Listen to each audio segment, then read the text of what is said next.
Hi everyone, welcome to this lecture on sustainability transitions.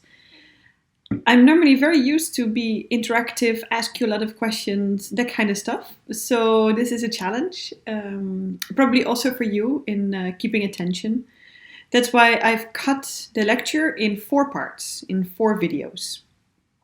The first part will be an introduction. Then we will talk about techno-economic paradigms, also the ones in the past. We'll talk about the multi-level perspective and pathways. And last, we'll talk about transition management. So for now, this is the first video and a little bit about me. So I'm Jotte the Koning.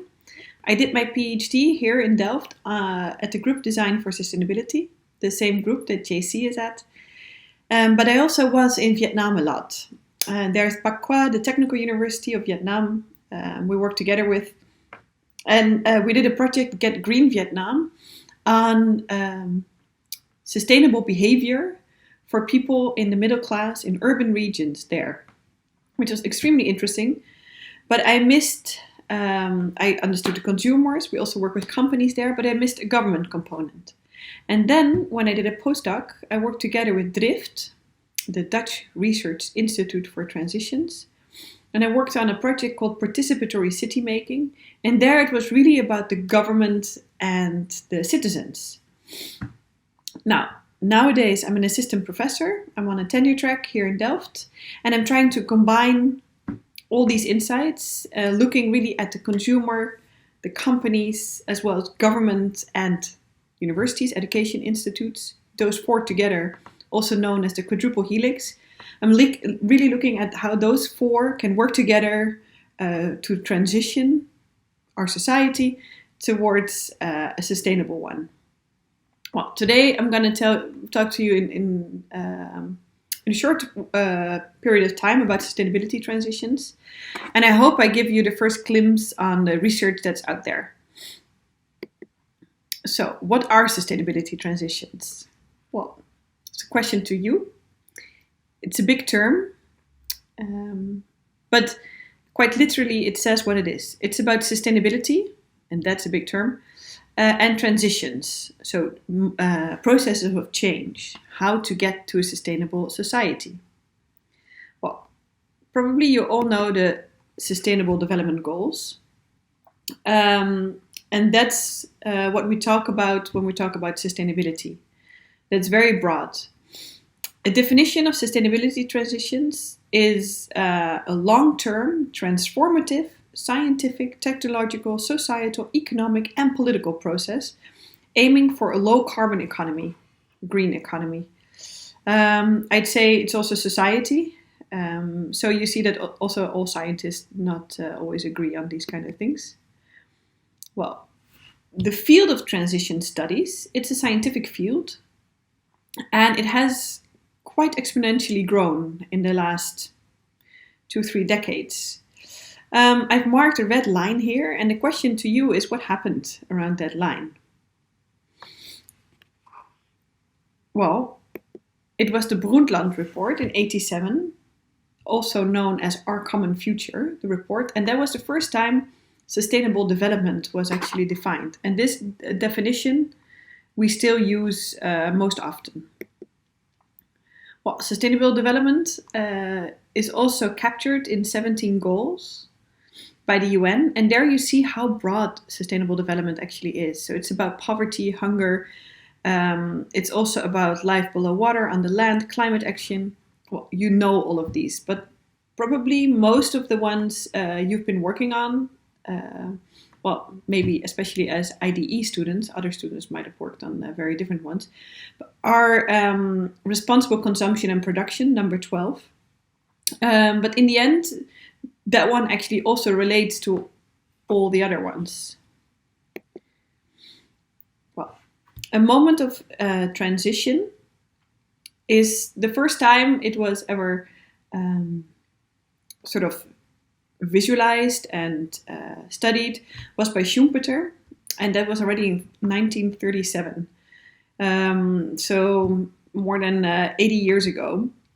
And he very simply drew an S-curve, and there were 5 phases of experimentation, where you first try out something, then acceleration, it goes faster, emergence, some dominant or most used scenario comes up, that institutionalizes, and then that new way of doing things stabilizes. This is how a transition could go over time. And often it's set on the other axis, adoption, of how many people adopt it. But a transition itself, of course, also comes from somewhere. So actually, what a transition moment is the phase between one phase and the other, and the next new ones. Because experimentation happens at a moment where another type of doing is stable. A lot of like adoption rate of something old, in transition terms, is used by most people, and a few other people adopt something new, they experiment, then it accelerates, it emerges, institutionalizes, and stabilizes again. This is the basis of transition theories. A little bit about this adoption rate. Often actually adoption for consumers can also be depicted by the Rogers innovation curve, probably, and maybe some of you know it. And there it also shows, in this experimentation phase, you often have the innovators and early adapters that adopt.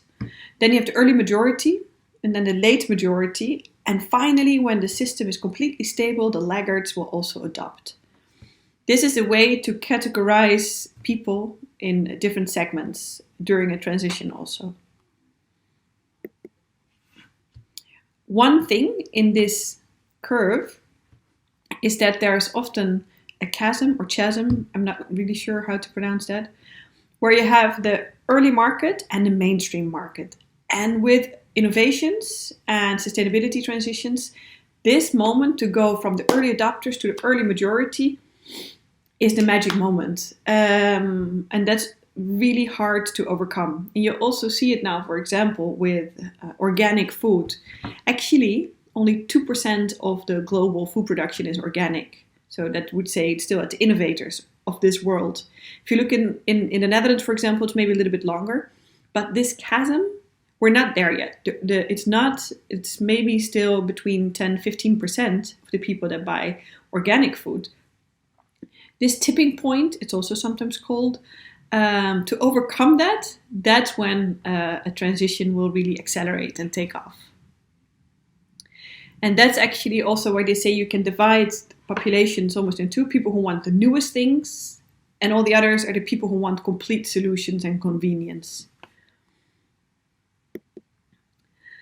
Well, if you plan for a transition, if at all you can plan, we'll talk about that later. Often you have, over time, you have the pre-development state, then the acceleration and takeoff when you pass this chasm or the tipping point. What you want is that you stabilize on an optimal state. But what can also happen that you stabilize and institutionalize on a non-optimum state, and then you get a lock-in. And lock-in is often something we talk about also in sustainability. Lock-in is when you're locked in current processes because they're stabilized before they're actually sustainable. For example, in the Netherlands, or maybe the US is a better example. In the US, the lock-in is that there's so many roads and cars are so cheap. It's so common to go by car that people are locked in their current car usage. It's stabilized at a non-optimal level, the mode of transport in the US. Maybe it's a bit of a not the best example. But it could be, for example, now if we all invest in solar panels completely, and then we build a whole infrastructure on energy, on solar panels, but then in 10 years, actually, something even better comes about, or better solar panels. And then we've built this whole infrastructure on solar panels, and then we're locked in on a suboptimal state.